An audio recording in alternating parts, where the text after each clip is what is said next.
Sateacan kajian orang tampilan heula Tuhfatul Atfalnya sareng sambung ayat oge metode muyasar.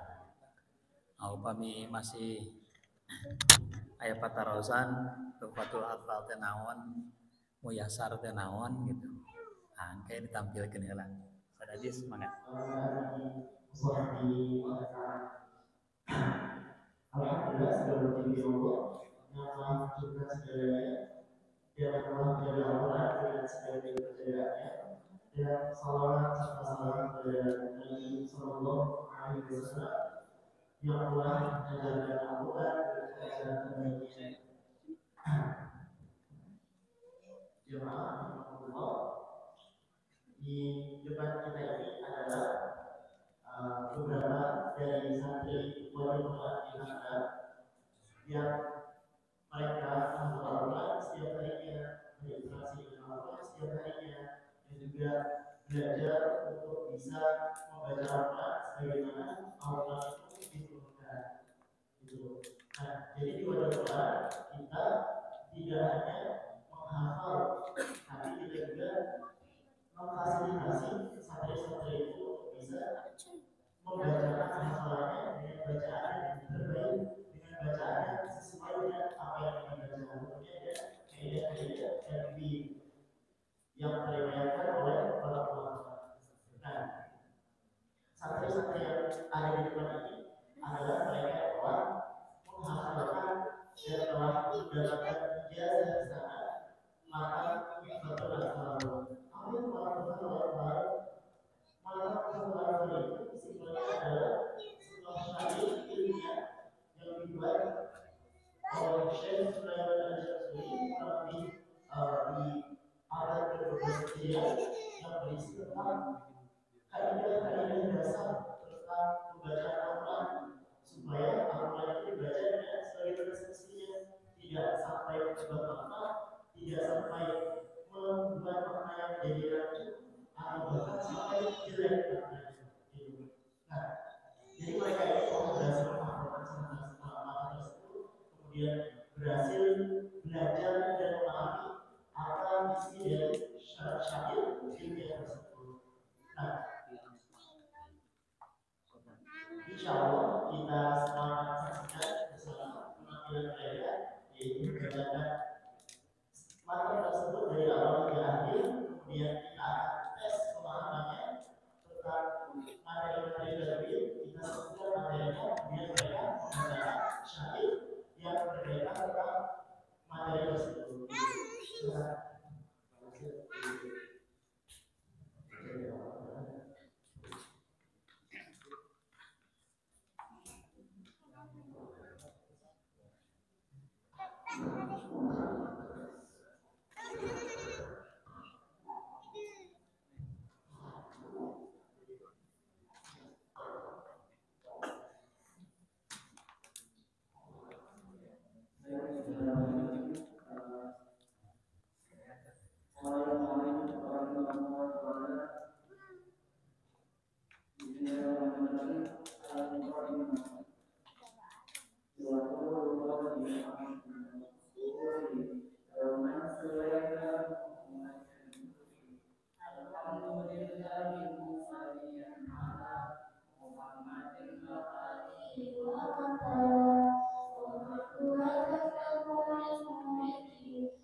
banyak dalil yang mengisyaratkan tentang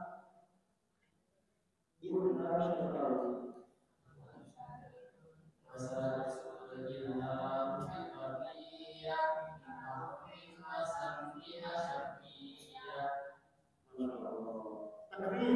Allahu Akbar. Para jemaah sekalian, masya Allah ya, kalau kita dengarkan bersama pemahaman mereka dan bacaan mereka, insya Allah pada bulan ini hadir tidak hanya memfasilitasi seorang yang ingin punya ajaran Al-Quran, tapi juga memfasilitasi untuk bisa membaca Al-Quran sesuai dengan apa yang kita bacakan. Dan insya Allah ketika dinasah ayat wajib Quran bisa memfasilitasi para santrinya untuk belajar tentang ilmu syariat. Apa itu ilmu syariat? Kalau tadi kita belajar tentang ilmu itu adalah cara membaca Al-Quran dengan baik dan benar. Kalau ilmu syariat itu adalah belajar tentang variasi bacaan Al-Quran yang menyampaikan secara sahih dan mewakili kepada kita. Jadi antara itu para jemaah sekalian tidak ada periwayatkan dengan satu variasi bacaan. Alif lam ra itu tidak hanya bisa dibaca seperti itu, tapi ada variasi bacaan lainnya kita bisa membaca dengan alif lam re atau yasin itu kita bisa baca dengan yasin. Jadi ada variasi bacaan Al-Quran yang itu bisa dibacanya seperti itu. Jadi itu ilmu yang lebih lanjut lagi ketika seseorang sudah menguasai ilmu tauhid dengan baik dan insya Allah wajib Quran hadir untuk memfasilitasi semua itu. Saya pikir penampilan tajwid sudah cukup dan akan dilanjutkan oleh sang ayat dan juga penampilan dari ilmu yang para jemaah Bapak Ibu sekalian yang dirahmati Allah Subhanahu wa taala. Insyaallah pada kesempatan pagi kali ini kita akan memperkenalkan salah satu program yang ada di Wadi Quran. Kita ada 4 program. Yang pertama program ziyadah, dan yang kedua murojaah, yang ketiga mutqin, yang keempat mutqin al-muyassar. Insyaallah kami akan menampilkan yaitu namanya mutqin al-muyassar.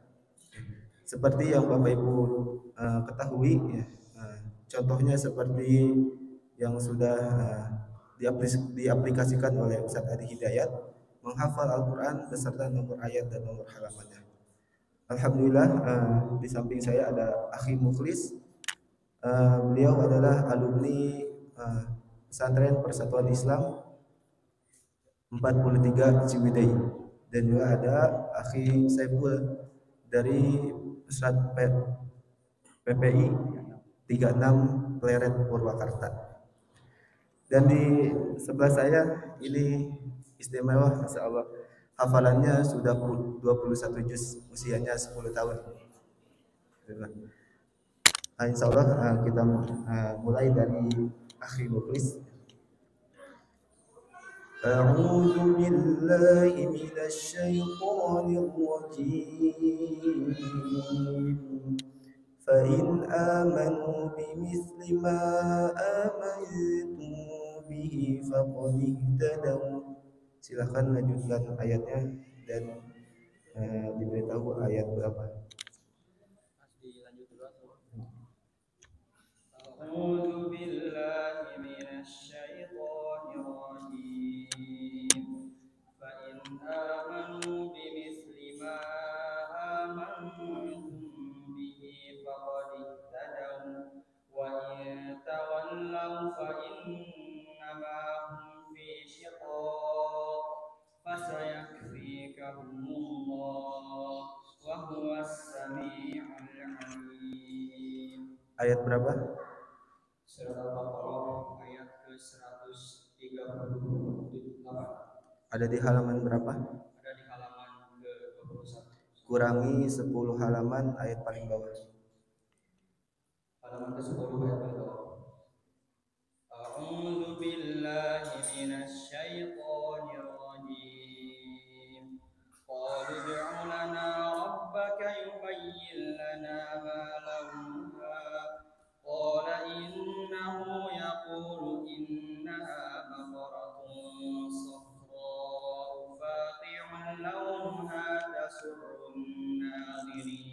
Ayat berapa?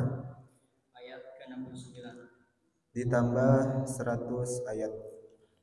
Ayat 169.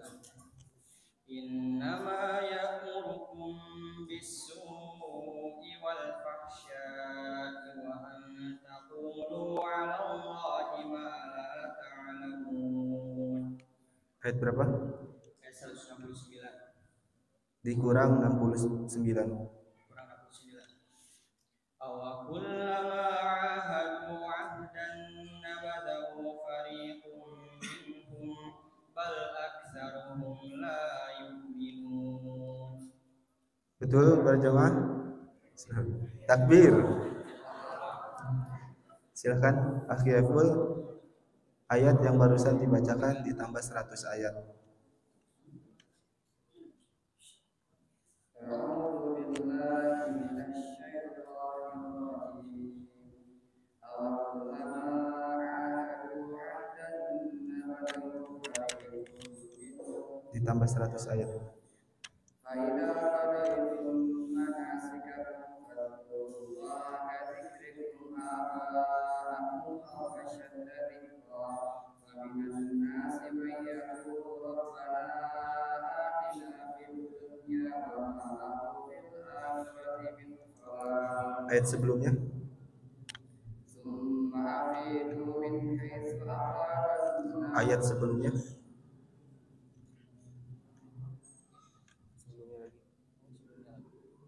ولا جناح عليكم ما تبتغوا فضلا من ربكم. ayat sebelumnya lagi.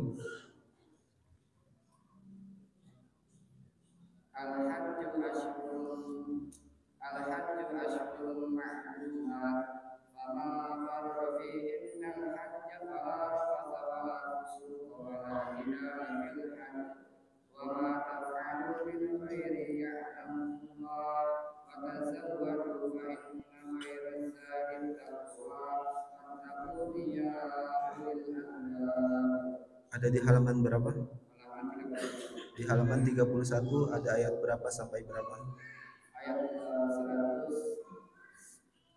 197 sampai 200. Masalah takbir. Nah, mungkin satu lagi ya. Ini juga saya juga bingung ngetesnya karena hafalannya banyak. 21 juz, 11 juz depan, belakangnya dari 21 sampai 30. Akhi Ikram ini punya keunikan. Beliau itu kalau menghafal baca satu kali dipelototin aja separuh ke muhafiznya. Silakan dilanjutkan ya. A'udzu billahi minasy syaithanir rajim. Ammal ladzina amanu wa 'amilus solihati falahum jannatul ma'wa nuzulan bima kanu ya'malun.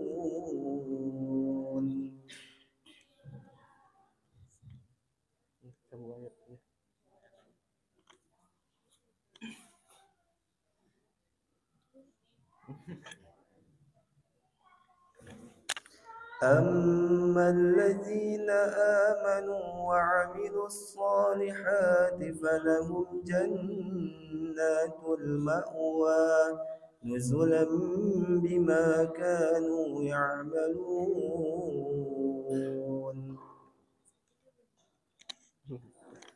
Katanya belum dihafal.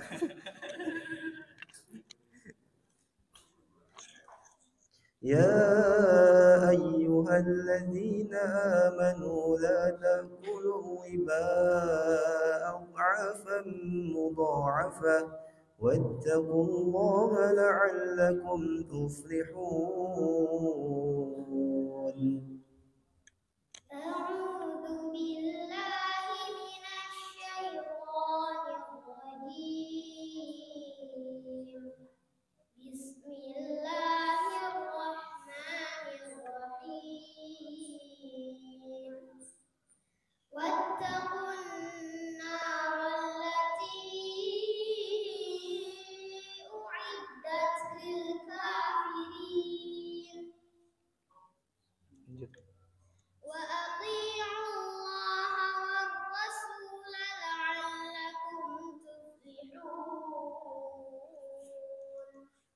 لقد كفر الذين قالوا إن الله هو المسيح ابن مريم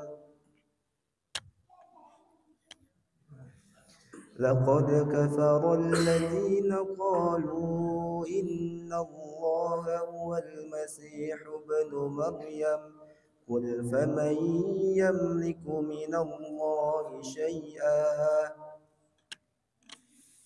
قل فمن يملك من الله شيئا إن أراد أن يهلك المسيح ابن مريم وأمه ومن في الأرض جميعا ولله ملك السماوات والأرض والله على كل شيء قدير. Masyaallah. Takbir. Mungkin ini saja yang bisa kami tampilkan. Kurang lebihnya mohon maaf bila ada kesalahan. Assalamualaikum warahmatullahi wabarakatuh. Mas Ikram, surat An-Naba ada berapa ayat? Halaman berapa? Halaman 582 sampai 583. 582 ayat berapa sampai berapa? 1 sampai 30. 583. 53 31 sampai 40. Coba baca ayat 40. Inna anzarnakum adzaban qariban yawma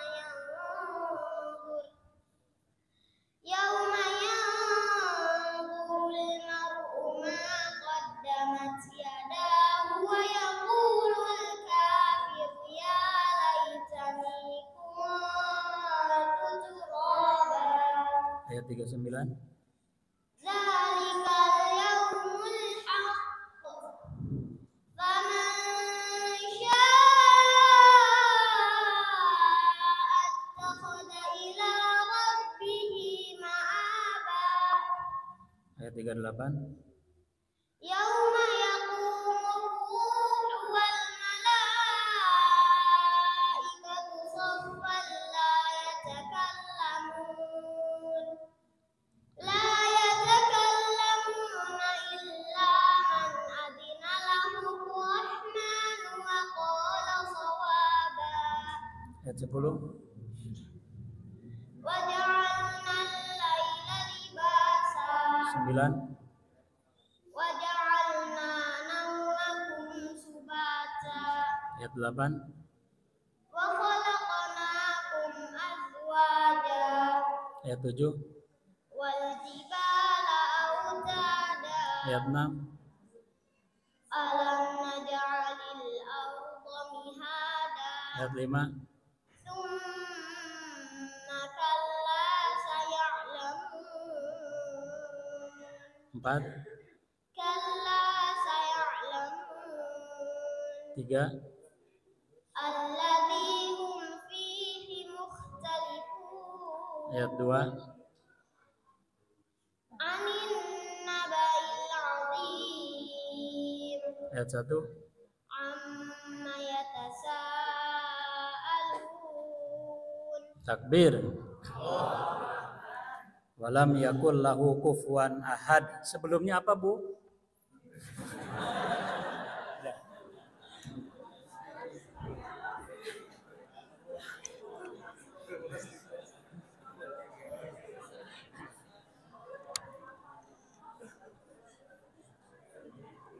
Alhamdulillah alladzi amarna bittaqwa wa nahana 'anit tiba'il hawa. Asyhadu an la ilaha illallah wahdahu la syarikalah wa asyhadu anna Muhammadan 'abduhu wa rasuluhu addal amanah wa nasahal ummah wa jahada fillahi haqqa jihadi. Allahumma shalli ala Muhammadin wa ala alihi wa ashabi ajmain amma ba'du. Kita bersyukur, alhamdulillah Allah perkenankan kita bisa bersilaturahmi, bermuajahah dalam keadaan sehat walafiat, berjuta nikmat Allah anugerahkan. Semoga kumpulnya kita di majelis ini, di masjid ini, di tempat yang mulia di muka bumi ini mengindikasikan semoga kita dimuliakan Allah Subhanahu wa taala. Salawat dan salam semoga tetap tercurah pada Nabi Allah Muhammad sallallahu alaihi wasallam, juga kepada keluarganya, para sahabat, tabi'in dan seluruh umatnya. Dan kita berharap semoga nama kita, nama keluarga kita, nama orang tua kita, nama anak cucu kita, dan orang-orang yang kita cintai kelak diakui sebagai umatnya dan mendapat syafaatnya. Bapak Ibu jamaah Masjid Al apa ini? Hayya Al-Ajlan. Yang insya Allah dirahmati Allah, ini pertama kali saya bisa silaturahmi dengan wasilah teman saya Ustadz Dede Tajul. Kalau dulu ke rumah beliau waktu saya mualimin, waktu saya di Diawusto ya di Benda sempat silaturahmi. Tapi baru tahu kalau di sini ada pesantren ya. Bapak Ibu yang dirahmati Allah, jadi ketika kita melihat perkembangan di dunia hafalan begitu luar biasa, dan orang hari ini ya beberapa tahun ke belakang ini terpukau dengan Ustadz Adi Hidayat ya yang luar biasa hafalannya, hafal kanan kiri. Kita kemudian berpikir kayaknya kalau beliau itu mujizat kali ya. Nggak tahu pakai metode apa gitu. Tapi saya kemudian menunggu ya kopian beliau, santri-santrinya atau murid-muridnya yang secanggih itu belum kedengaran ya. Kemudian akhirnya kita dengan tim merumuskan satu metode yang kemudian kita silaturahmikan dengan Allahyarham Ustadz Aceng Zakaria, dan beliau mengusulkan sudah aja namanya metode Mutkin Muyasar. Metode Mutkin Muyasar itu metode menghafal bisa maju bisa mundur, juga bisa loncat ayat, loncat tahu juga ayatnya berapa, suratnya berapa, halamannya berapa, posisi berapa ayat dari atas, berapa ayat dari bawah, dan seterusnya ya. Dan ternyata dengan metode ini kita bisa menghantarkan mereka untuk hafal dengan lengkap ya. Jadi walaupun memang saya tidak saranin dan tidak boleh dibaca mundur, mentang-mentang hafal Mutkin Muyasar, bacaan apanya mundur ketika ngimamin, ya nggak boleh lah ya. Tapi untuk menunjukkan bahwa Quran itu dengan segala kemujizatannya bisa dihafal sedemikian rupa. Yang menjadi jatah saya berikutnya adalah kita akan mencoba melihat kenapa harus Quran ya, apa keistimewaan Al-Quran dan lain sebagainya. Kita itu belajar dari TK sampai S3 ya. Sekarang mah kelas 1 SD, kelas 2 SD, walaupun sama-sama matematika, bukunya beda ya gitu. Buku SD kelas 1 nggak kepake di kelas 2, nggak kepake di kelas 3, nggak kepake di SMP.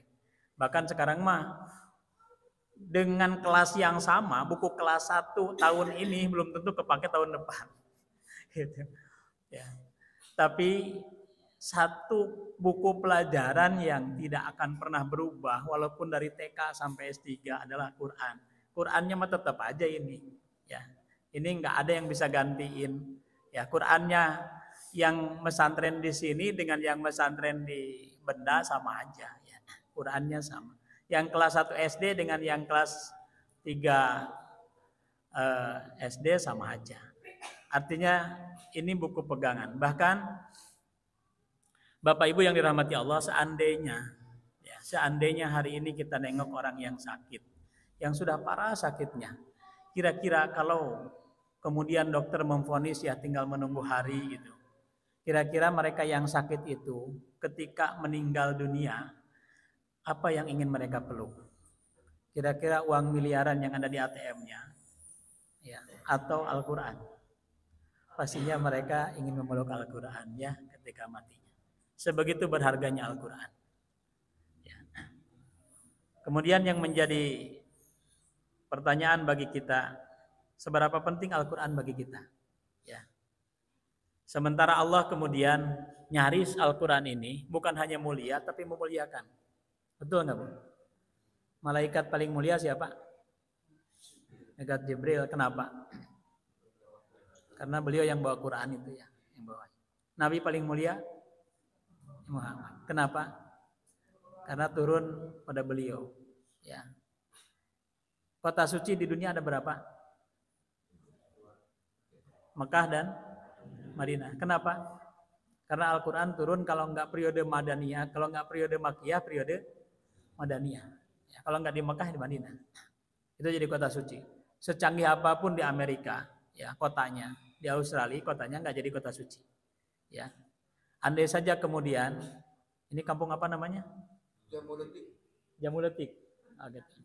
Oh, jamu gede. Andai kemudian walaupun di Jamuletik ya nggak gede gitu, kemudian Al-Quran turun di sini, saya yakin ini jadi kota suci. Ya. Tapi itu nggak bisa mimpi ya. Dan masya Allah sampai waktunya tidak hanya tempat. Ya. Ya. Bulan yang paling mulia Ramadan, karena syahrul Ramadan alladzi unzila fihil Quran. Malam paling mulia Lailatul Qadar, karena inna anzalnahu. Jadi apapun yang disentuh dengan Quran pasti mulia. Ya, itu udah pasti mulia. Jadi kalau ada orang yang kemudian dia mencari kemuliaan tanpa dengan Al-Quran, nggak bisa. Makanya Umar bin Khattab ketika mengumpulkan seluruh gubernur Mesir, gubernur Irak, gubernur Kufah, gubernur Mekah, semua gubernur dikumpulin sama Umar bin Khattab ketika beliau menjadi Amirul Mukminin, ya, menjadi pemimpin dunia Islam. Beliau yang menarik adalah memanggil Abdul Haris. Abdul Haris ini gubernur Mekah. Abdul Haris, sementara kamu ke sini, yang menggantikan di Mekah siapa? Yang menggantikanku di Mekah Ibnu Abzi. Siapa Ibnu Abzi? Ibnu Abzi itu mantan budak. Ya. Baru sampai di situ kalimatnya, Umar bin Khattab tiba-tiba langsung marah, wajahnya merah, dan Umar bin Abdul Aziz dipegang kerahnya sambil dipelototin. Kebayang nggak Pak dipelototin Umar bin Khattab? Umar bin Khattab itu, bayangin tingginya, kalau naik kuda ngagangsar tenawan, kakinya nyampe ke bawah. Itu kalau naik kuda. Ya. Pedangnya Umar bin Khattab itu, saya persis pernah melihat pedangnya Umar bin Khattab. Itu paling besar dan paling panjang. Pedangnya Umar bin Khattab. Kalau pedangnya Abu Bakar itu kecil dan dia tidak terlalu panjang. Ya, kalau pedangnya Sayyidina Ali dia lebar tapi agak pendek. Itu menggambarkan orangnya. Ya, Umar bin Khattab itu tinggi besar. Ya, Masya Allah. Marah Umar bin Khattab sambil bilang, kenapa kau tega-teganya menyerahkan kota suci kepada mantan budak? Kata Abdul Haris, ya Amirul Mukminin, saya enggak tahu lagi siapa yang lebih paham, lebih hafal Al-Quran. Sekuat Ibnu Abzi. Yang hafalannya melebihi kuatnya hafalan Ibnu Abzi. Ya, saya lihat enggak ada. Dan dia lebih paham terhadap Al-Quran. Maka saya pikir tidak ada yang bisa menggantikanku menjadi gubernur Makkah kecuali Ibnu Abzi. Tiba-tiba Umar bin Khattab melepaskan pegangannya ke leher Abdul Haris seraya berkata, aku teringat dengan hadis Nabi. Innallaha yarfa'u bihadzal Qur'ana aqwaman wa yadha'ul akharin. Allah akan memuliakan seseorang, satu kaum dengan Al-Quran ini. Dan Allah akan menghinakan kaum yang lain karena meninggalkan Al-Quran. Jadi seorang budak bisa jadi gubernur kota suci. Karena kenapa? Al-Quran. Kira-kira kalau putra-putri ibu, budak ibu, kita budak juga ya. Putra-putri kita gitu ya, hafal Quran, paham Quran. Kira-kira pantas nggak jadi presiden Indonesia? Yang bukan kota suci. Apalagi yang bukan kota suci ya. Gitu. Makanya saya yakin kalau betul-betul dibina anak-anak kita menjadi penghafal Quran, paham Quran, mengamalkan Quran, leadershipnya kita bina, minimal mentok-mentoknya mereka jadi gubernur lah, ya, insya Allah.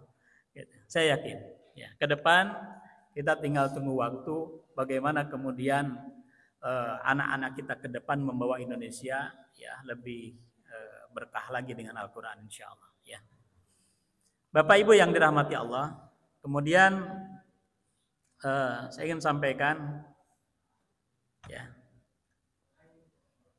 kita itu di dunia memang dilelahkan untuk ibadah biar mendapatkan surga, ya. Kira-kira Bu, kalau di akhirat nanti kita udah masuk surga nih, insya Allah ya kita masuk surga, setuju nggak? Ya, kita semuanya masuk surga. Gitu. Kalau ditanya masuk surga, Bu, pingin yang paling bawah apa paling atas? Paling atas ya. Gitu. Siapapun yang masuk surga, ya, walaupun dia udah nggak sholat, zakat nggak lagi, ada yang umroh nggak ada, sedekah udah nggak ada. Kira-kira ngapain? Ya, ada nggak ibadah lagi yang kita lakukan di surga? Yang masih kita lakukan ada? Ya, ternyata ada. Walaupun kita sudah masuk surga, tetap harus kita lakukan. Apa? Baca Quran. Ya, jadi baca Quran itu walaupun sudah masuk surga, tetap harus dibaca. Ya, di kita anehnya udah lulus SD, lulus TPA, nggak ngaji lagi.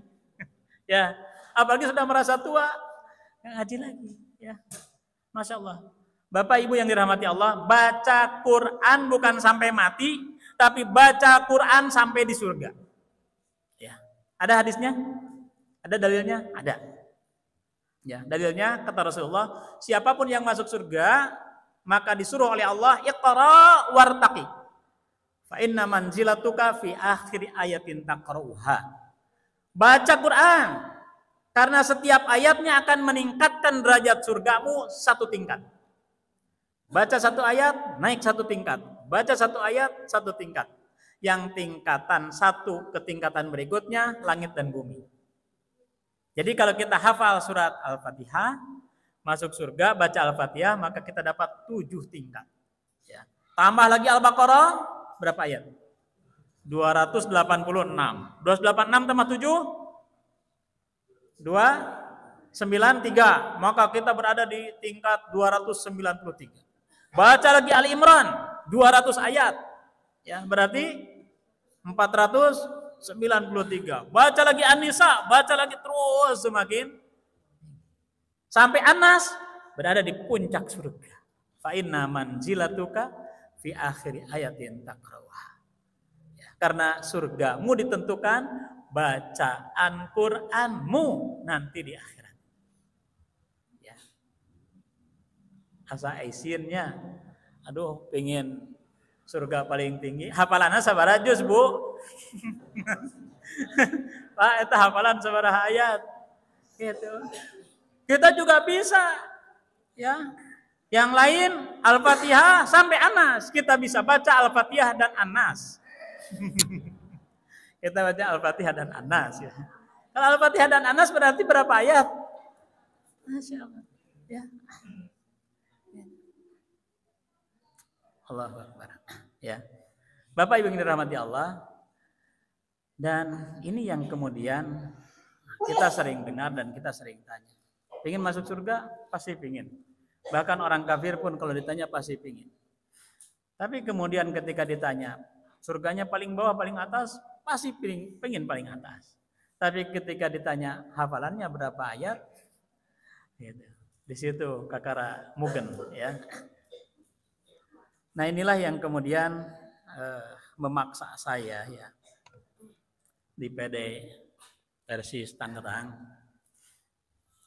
Gimana ya?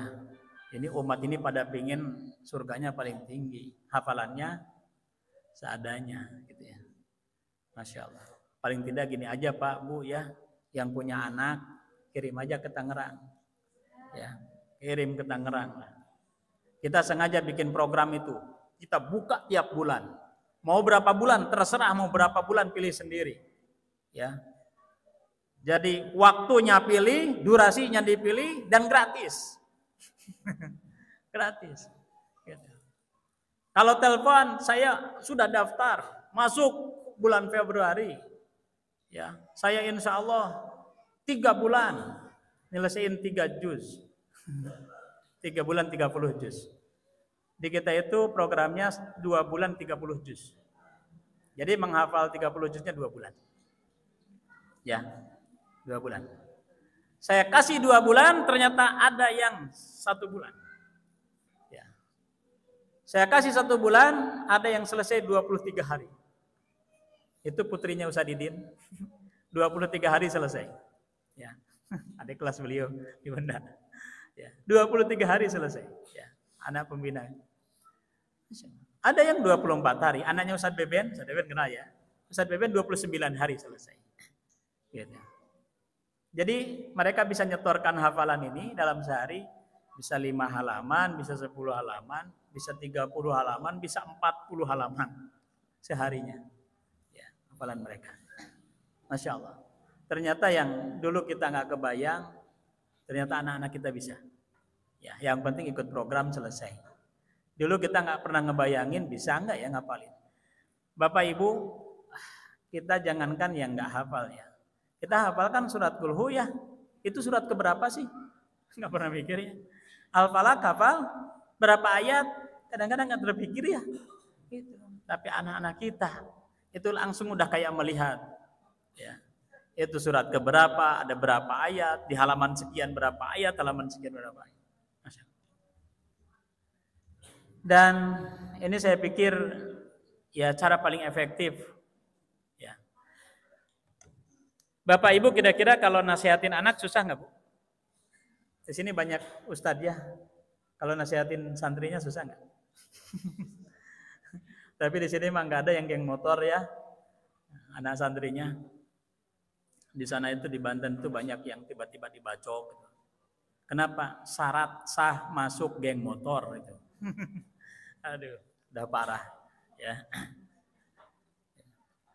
Jadi kalau guru susah nasihatin santrinya, nasihatin muridnya, orang tua susah nasihatin anaknya, Allah bilang begini.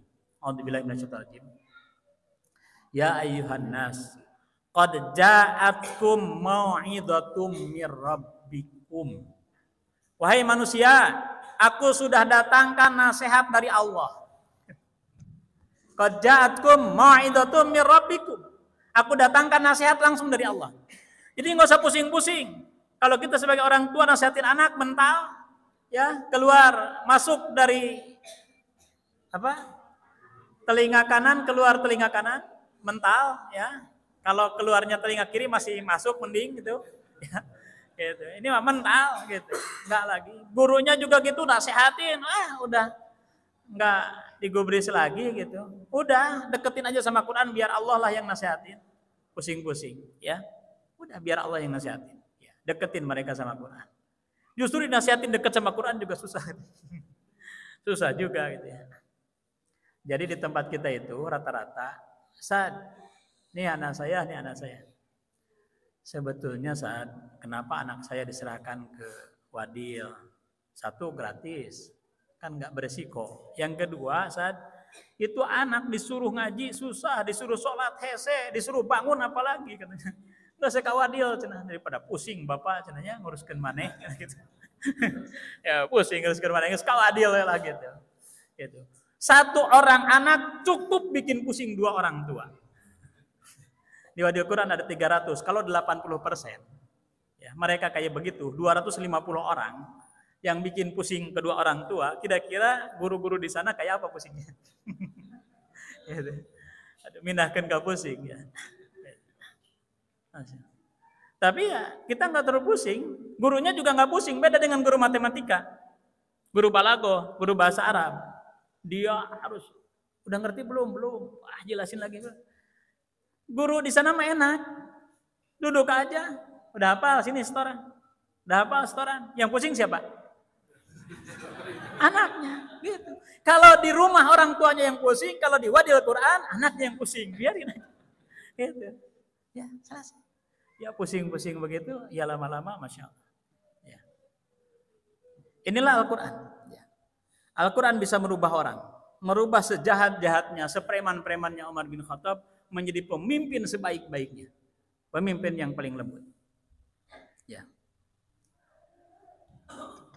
Juga gini Bu ya, coba Ibu Bapak kalau ngurus KTP ya di kelurahan atau di kecamatan atau di mana gitu ya. Susah nggak? Kadang susah ya, kadang pusing. Saya itu harus jauh sekali. Perjalanan aja kadang 3 jam bolak-balik seharian gitu. Udah gitu ngantrinya gitu. Karena kita itu kadang punya prinsip kalau bisa dipersulit ngapain? Kalau bisa bayar ngapain? Gratis. Gitu. Nah, wadil Quran kita rubah cara berpikirnya.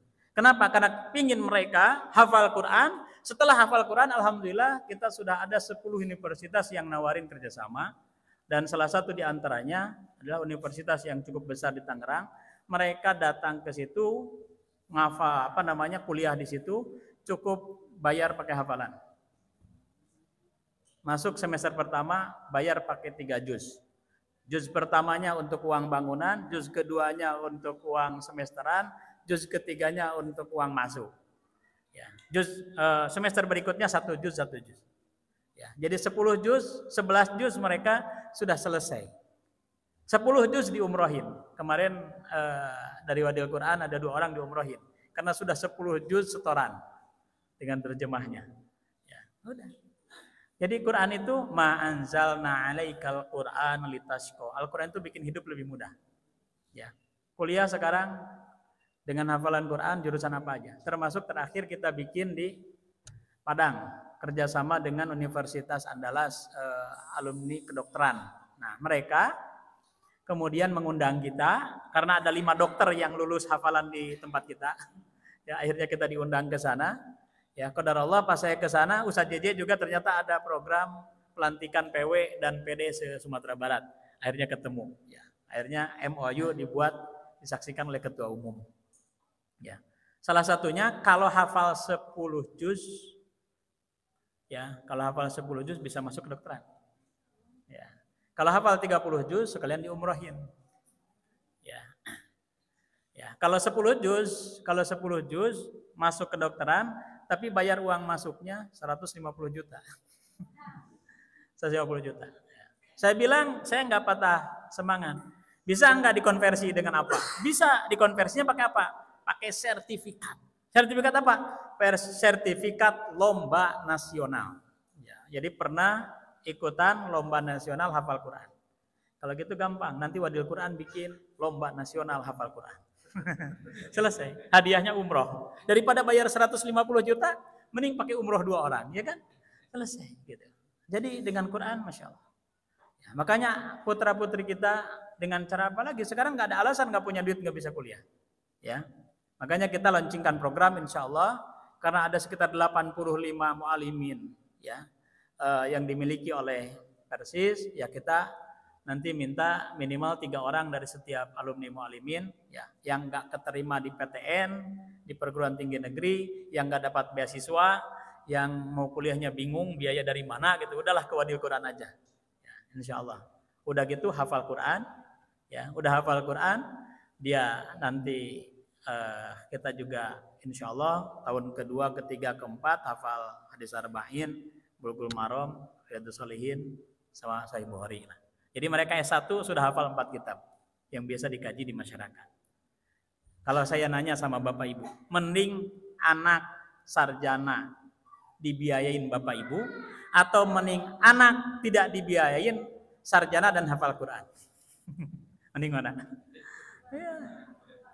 Ya. Kalau gitu mah mending gak punya duit nggak apa-apa, yang penting sarjana dan hafal Quran. Sampai S2 insya Allah bisa. Ya.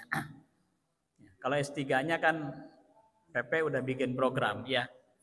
Hasan Scholarship ada insya Allah. Ya. Bapak Ibu yang dirahmati Allah, Al-Quran ini membangun cara hidup normal. Ya, 5 menit lagi, tenang. A'udzubillahi minasyaitonirrajim. Nun wal qalami wa ma yasturun. Ma anta bi ni'mati rabbika bimajnun. Ma anta bi ni'mati rabbika tidaklah engkau dengan nikmat Tuhanmu wahai Muhammad, kata Allah, bimajnun, menjadi gila. Jadi orang yang hidupnya bersama Quran tidak akan gila. Mafhum mukhalafahnya, kalau tidak dekat dengan Quran pasti gila, minimal stres. Itu udah minimal stres. Maksimalnya gelo. Gelo. Jadi nu gelo itu jauh tina Quran, ya. Kenapa? Ya gimana nggak gila mereka? Sepanjang masih bisa bayar, suruh bayar. Sepanjang masih bisa dipersulit, persulit. Itu bukan konsep Quran. Konsep Quran itu kalau bisa digratiskan, gratiskan. Ya. Wah, saya kemudian berdiskusi dengan teman-teman, kenapa harus gratis? Berbayarlah gitu. Gratis bikin pusing. Ya nggak apa-apa bikin pusing, masa ke surga nggak pusing? Ya.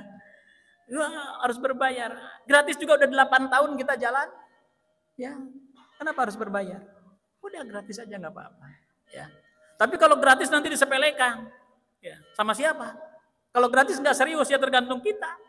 Ya. Kita pingin bikin sekolah gratis tapi berkualitas. Sekolah gratis tapi bisa masuk perguruan tinggi. Sekolah gratis masuk kedokteran. Sekolah gratis tapi juga pelayanannya maksimal.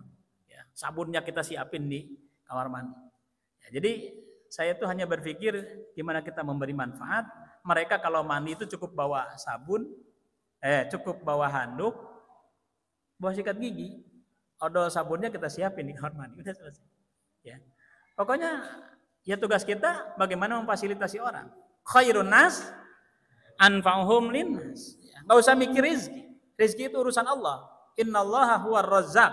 Allah pemberi rizki. Kita anehnya kadang-kadang mikirin rizki, nggak mikirin manfaat. Padahal tugas kita memberi manfaat. Tugas Allah memberi rizki. Gitu. Kita mikirin tugasnya Allah, ya pusing lah. Gitu. Ya pusing. Kasih manfaat sebanyak-banyaknya. Gitu. Ustaz Ucu kan sering bilang, ya kata Allah yarhamu Ustaz Usman, kebutuhan itu ngikutin, fasilitas itu ngikutin kebutuhan. Kalau sudah butuh pasti ada. Maka banyakin kebutuhan, lain kahayang. Ya alhamdulillah, kita program kan gampang. Gimana supaya ada sabun di kamar mandi? Atau tinggal share ke jamaah ya, jamaah ada yang mau beliin sabun enggak? Oh siap, gitu. Udah kan, selesai. Gitu. Jadi wadil Quran hadir bukan untuk jadi beban, untuk memfasilitasi kita agar sama-sama bisa dapat surga paling tinggi seperti para penghafal. Nih, anak-anak itu belum boleh diizinkan ngapal Quran sebelum 3 hari, minimal 2 hari, sebelum 2 hari, maksimal 3 hari. Khatam baca Quran 30 juz. Jadi harus baca dulu. Dibaca dulu. Kenapa? Saya ingin menunjukkan kalau 2 bulan dia bisa ngafal. Dengan cara apa? Saya akan bikin sejarah baru kalau dia pertama kali dalam hidupnya bisa khatam 3 hari. Yang biasanya kadang 1 bulan juga tidak khatam. Ramadan lagi. Ya. Setahun juga kadang-kadang nggak khatam. Ternyata bisa. Dan mereka bisa. Jadi yang kedua supaya mereka datang ke tempat menghafal tidak mikirin wah enakan di rumah ya. Langsung datang, langsung baca Quran, mikirin gimana bisa selesai 3 hari. Ya itu pengalihan isu namanya. Gitu. Jadi selesai mereka. Terbayang nggak? Santri kita ada 300 sampai 400, selalu 300 orang. Mereka sebelum hafal baca Quran, khatam 3 hari. Kalau 3 hari ada 300 kali khatam, karena 300 orang, berarti 1 harinya 100 kali khatam. 100 kali khatam. Bapak Ibu ada yang sudah pernah baca Quran 100 kali khatam? Wajah-wajahnya sih belum. Itu belum yakin.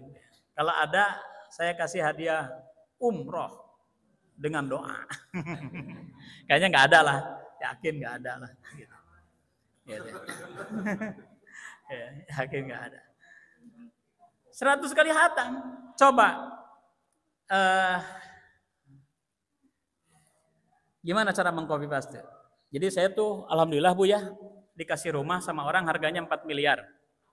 Itu rumah 4 miliar. Dia nyari-nyari saya udah 3 bulan. Nyari-nyari saya 3 bulan. Ya qadarallahnya gara-gara saya mau beli rumah 1,2 M nggak jadi.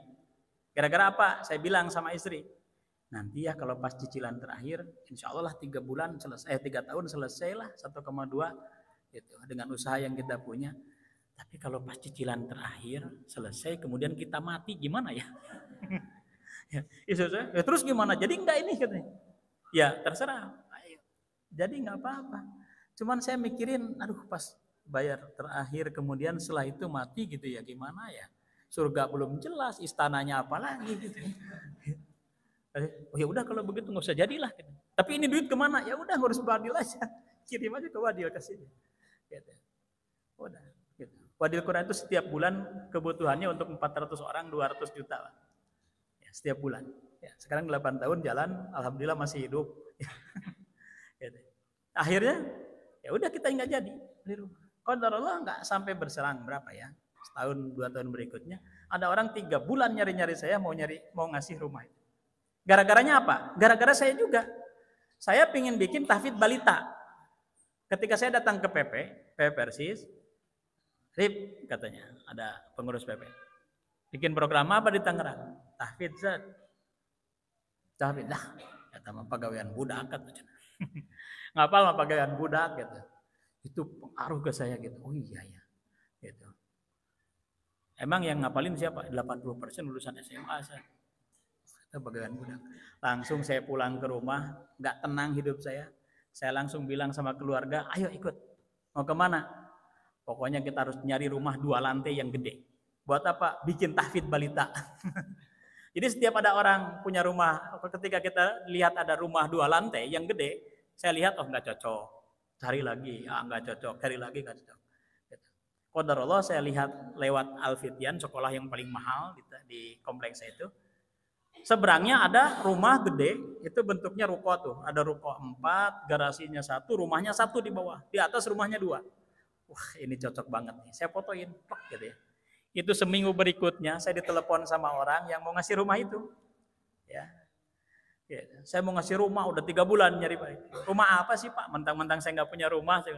Iya serius saya mau ngasih rumah. Nih rumahnya. Pas dia foto, ini yang kemarin saya foto Pak. Ini rumahnya. Gitu. Masya Allah.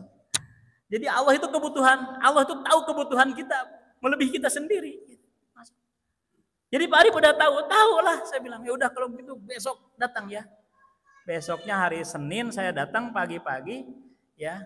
Ini Pak Arif, ini rumah mau dijual 4M tapi orang baru nawar 3,5.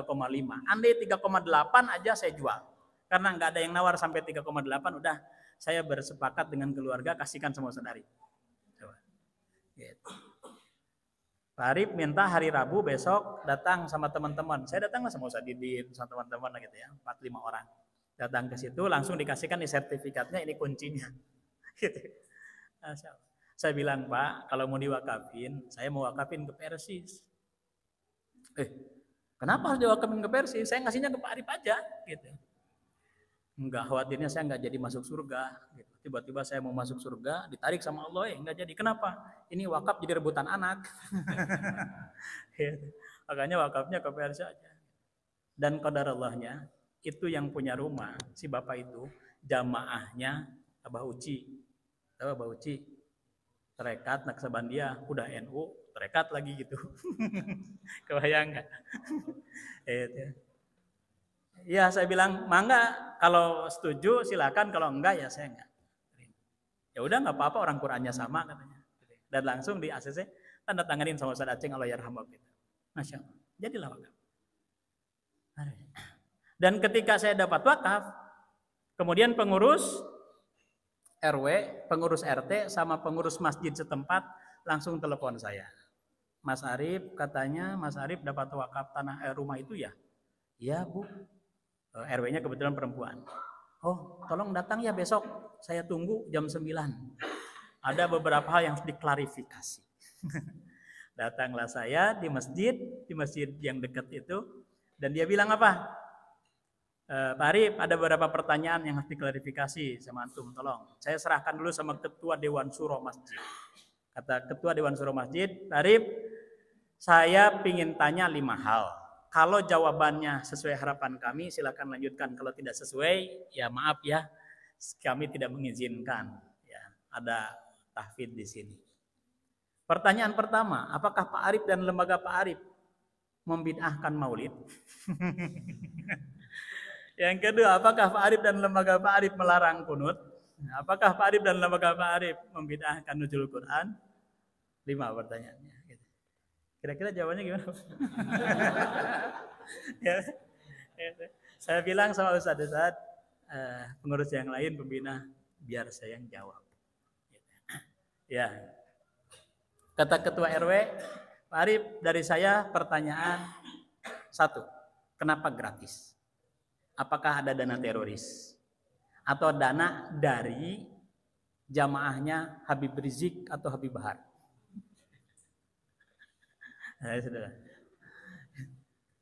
Ya, qadarullah, beliau salah satu pengurus partai ya yang berseberangan dengan itu.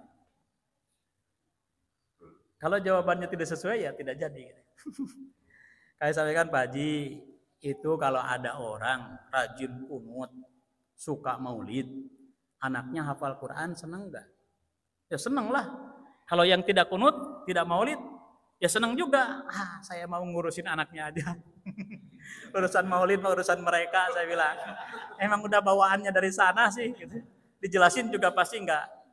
Yang tadinya enggak maulid, ya pasti enggak maulid. Yang tadinya maulid, ya udah maulid. Kalau ditanya kenapa maulid, enggak ngerti juga.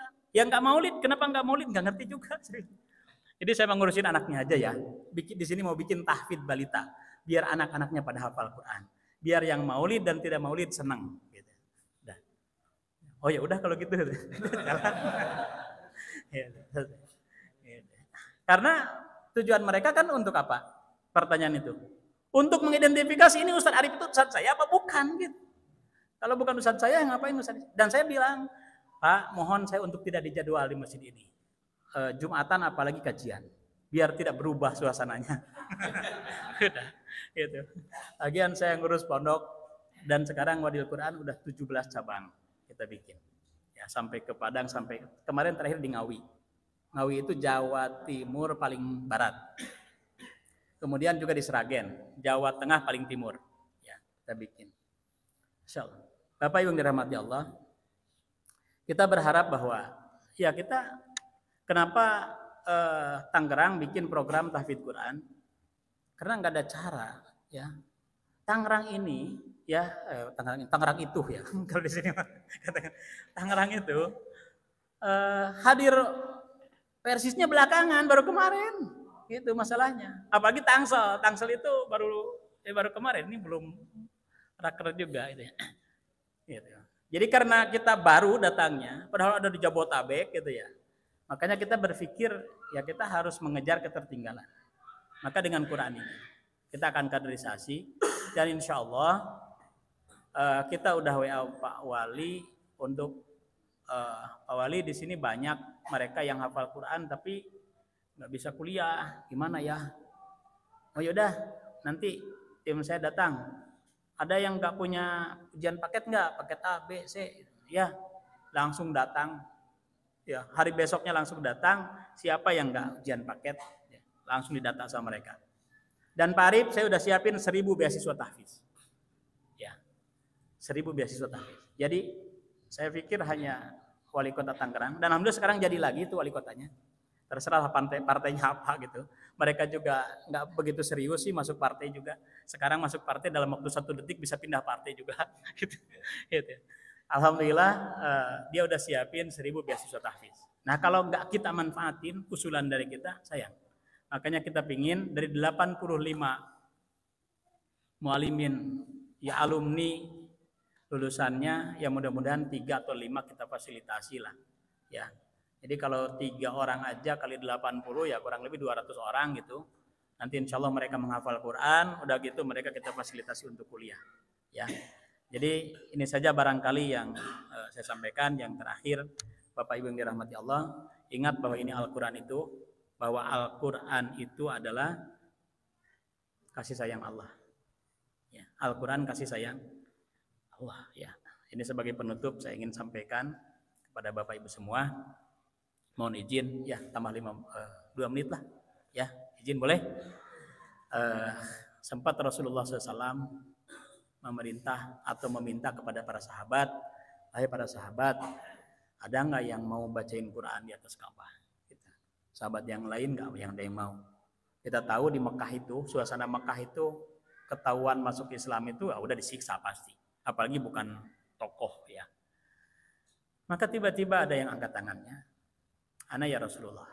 Pas dilihat para sahabat, badannya kecil, ya bahkan sering jadi ejekan, kakinya itu kecil, kakinya kayak gini katanya. Itu untuk ukuran orang Arab dia termasuk yang kecil. Namanya Ibnu Mas'ud. Ibnu Mas'ud itu sahabat yang paling indah bacaan Qur'annya di kalangan sahabat. Bisa kebayang nggak sih? Kira-kira Qori internasional kalah nggak?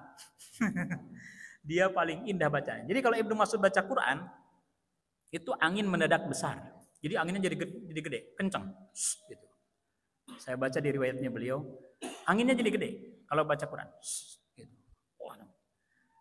Kalau baca Quran, anginnya jadi gede nggak? Kipasnya digedein. Ya Rasulullah, kenapa kalau Ibnu Mas'ud baca Quran anginnya kencang? Karena para malaikat turun ingin ikut mendengarkan bacaannya. Saking indahnya. Ya, Masya Allah. Dan Ibnu Mas'ud kemudian bacain Quran di atas Ka'bah yang dibaca surat Ar-Rahman. Surat apa? Artinya apa? Kasih sayang Allah. Ar-Rahman. Allah Al-Quran. Bayangin, kita kan seneng ya ada qari bacain surat Ar-Rahman ya, enak ya. Itu kalau ada rekamannya Ibnu Mas'ud, kayaknya qori-qori itu nggak laku. Rekamannya Ibnu Mas'ud itu luar biasa itu. Yang dibaca surat Ar-Rahman tentang kasih sayang Allah. Tahu nggak Bu yang terjadi apa ketika turun? Ternyata ketika turun dari Ka'bah, belasan preman Quraisy sudah menunggu. Ya, ketika turun tanpa kata-kata, tanpa bicara, langsung dipegang kerahnya Ibnu Mas'ud, dipegang tangannya, dipukulin bareng-bareng. Ibnu Mas'ud yang ukuran orang Arab kecil, dipegangin, dipukulin oleh preman-preman Quraisy. Habis. Sampai keluar darah dari hidung, dari telinganya. Sampai bengep, babak belur, pingsan. Dipikirnya orang kafir Quraisy mati. Dalam bahasa orang Betawi, mampus loh gitu. Udah, dibiarin. Ternyata Ibnu Mas'ud cuman pingsan. Terik matahari, dia bangun. Udah gitu, dia kemudian datang Rasulullah dalam keadaan yang sudah bengap. Kira-kira kalau bapak-bapak sebagai para sahabat ya, dan tahu kenapa tidak angkat tangan tadi, ya tahu resikonya, kira-kira di hati bapak bilang apa? Lu sih berani-beraninya, ya pasti dah. Gitu. Pokoknya kurang lebih lah begitu ya. Rasulullah, Ibnu Mas'ud ada apa? Ibnu Mas'ud tersenyum, datang. Mendekat gitu. Kemudian kata Rasul, ada apa? Apa yang terjadi denganmu? Setelah mendekat, para sahabat masih heran gitu ya. Kata Ibnu Mas'ud, ya Rasulullah, tidak ada kenikmatan yang aku rasakan sepanjang aku hidup melebihi nikmatnya dipukuli setelah membaca Al-Quran. Para sahabat, ini udah pasti geger otak. Masih gak percaya. Pasti ini. Tuh kan.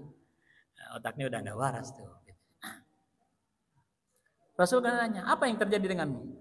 Ya Rasulullah, tidak ada kenikmatan yang aku rasakan sepanjang aku hidup melebihi nikmatnya dipukuli setelah membaca Al-Quran.